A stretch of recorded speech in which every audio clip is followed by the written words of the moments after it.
Hello and welcome back to Rev Endurance Sports and a route preview for a 400K that I've got coming up on Saturday. I believe the date's 4/20. I'll expect comments down below for that.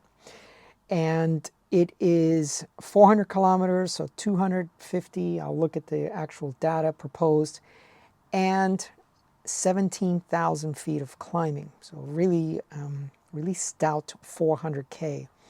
There is a new type of event within the Brevet rules where you do a 600K, so 375-ish miles, with 8K of climbing. So that's 8,000 meters of climbing, so like 26,000 and some change. So this follows that kind of format. There was a 300K locally that had, I don't know, 12 or 13,000 feet, but I had a schedule conflict, couldn't do it. So now I want to do the 400K that has, as we just mentioned, all that climbing.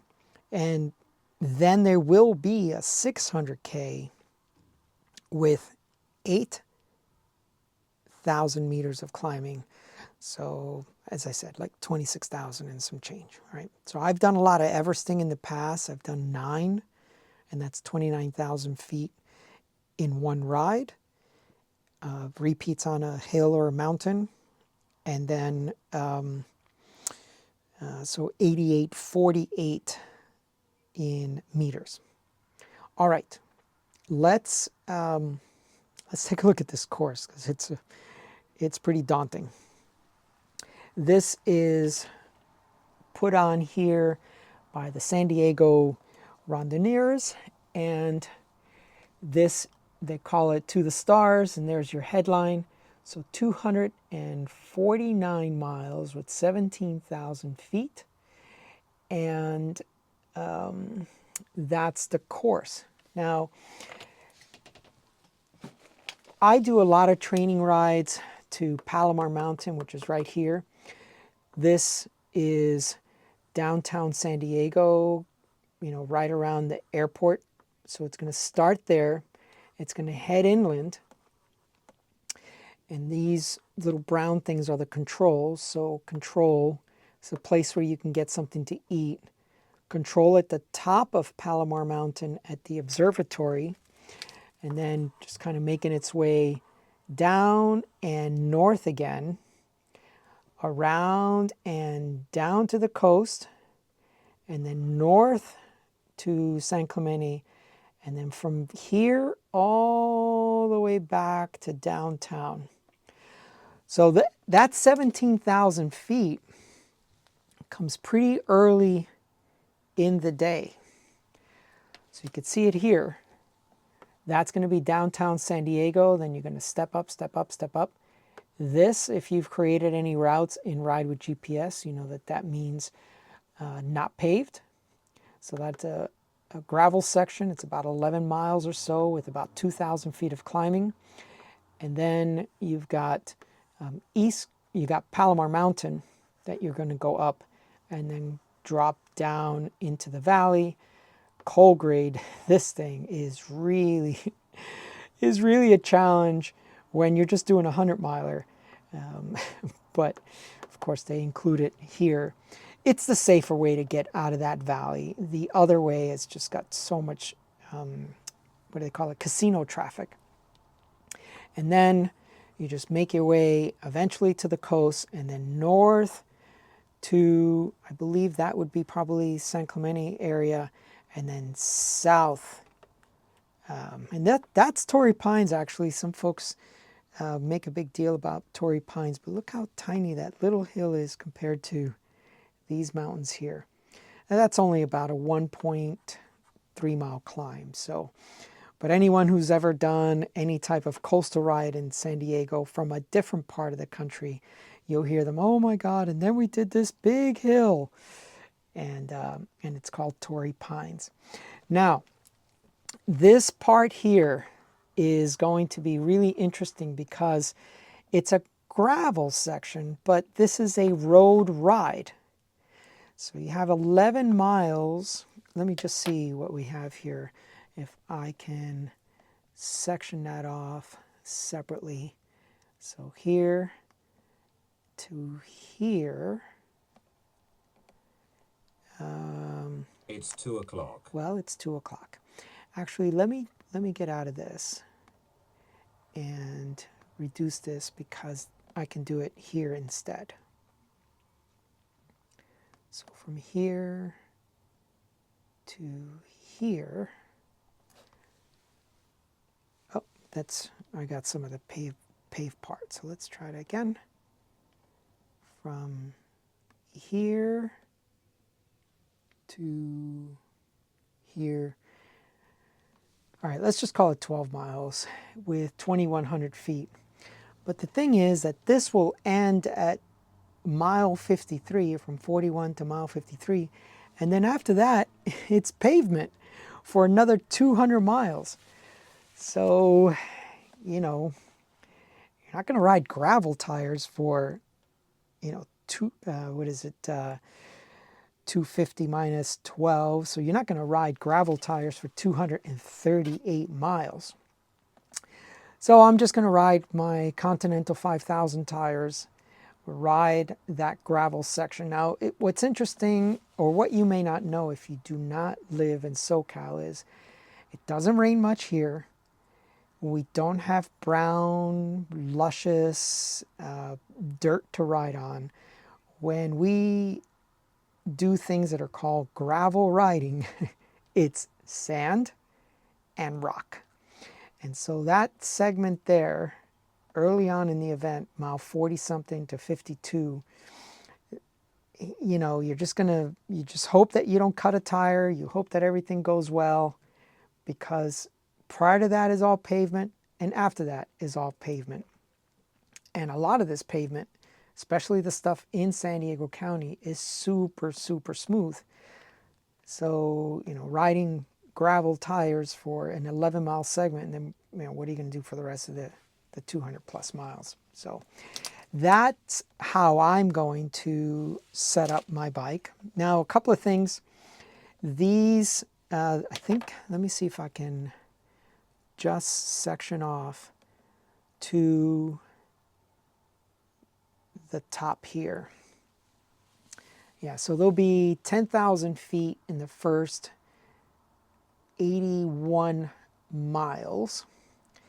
And that's just the segment from downtown to head up to the top of Palomar Mountain where the observatory is. And then after that, there's still another 7,000 feet. So that's going to be really interesting. But just a huge calorie demand for the first, let's see, 80. So that probably will take me about 6 hours to do that segment of the course. Maybe more than 6 hours. It just depends on who shows up and who I'm riding with. Although some of the folks that I've seen on there are just way faster than me, so I'm just going to let them go up the road. But yeah, huge calorie burn. And then Jess, since she can't do this 400K, I will probably not see her until this control up here. I don't think it's necessary for her to be at this control, but she'll probably be at this control, this control, this control, and possibly that control, because then from here all the way to the finish, which is, let's see if we can look at the cue sheet, and let's see if we can see where that is, San Clemente. I mean, I'm guessing that's at least 100 miles or so. Where's San Clemente control? Control, that's La Jolla. Control, I'm sorry, of course, with all the editing that can be done. That's Fallbrook, so I missed one. It's got to be, all right, there it is. So that's San Clemente, so mile mile 184.5. From 184.5, oh, that's only like 70 miles according to this. From San Clemente, so this last 75-mile stretch is from 184, so that's 170 something. So from here to the finish, I think that's about right. So 65 miles, about 2,400 feet of gain. Okay, that is the overview of the course. What am I going to do as far as clothing? I have to look at the weather. Today is Monday, so we'll have to see what the weather is going to be like over the next few days and see what kind of trend we see by Saturday. Today's Monday. You know, clothing on such a long ride, you have to kind of figure out what you're going to do. I do have, you know, bags like that on that bike up there that I could put on my bike and carry several clothing options. That's a rolled up bag, so you could expand that bag quite a bit and carry quite a bit of clothing back there, and then just do an extra bottle underneath the bike, which is what I did on PVP. So anyway, I thought if you were interested, I would show you the next event that I'm possibly going to do. I haven't signed up just yet, but I have to by the 18th, and today's the 15th. So I've got about 3 days to decide how much pain and punishment I want. And then all I can say is if Jess comes out, I'm going to owe her big time, because this is 250. I mean, I'm looking at least 17, 18 hours. I don't know. I haven't done the computation of average speed, but I know last year we did a 400K in like 16 hours, but it only had like 10,000 feet. Didn't have that much. So and I rode with Brooke, and Brooke is really strong, and we were able to, you know, do trading pulls and work really hard together. So anyway, that is all for today. If you like these preview videos before the actual event, make a comment down below. Have you done a 400K so far this year? This is April. What is your weather like? When will you folks be ready to do a 400K? And of course, if you're on the Southern Hemisphere, you're going into winter soon. So I'm pretty sure you're not doing 400Ks anymore, but maybe you are. We are getting more and more daylight now because it's April and summer. June is still a couple of months away. So we are having, let's see, from 6:30 to 7. We've got about 13 to 13 and a half hours of daylight so far. So anyway, that's all for today. Please like and subscribe. We'll see you up the road.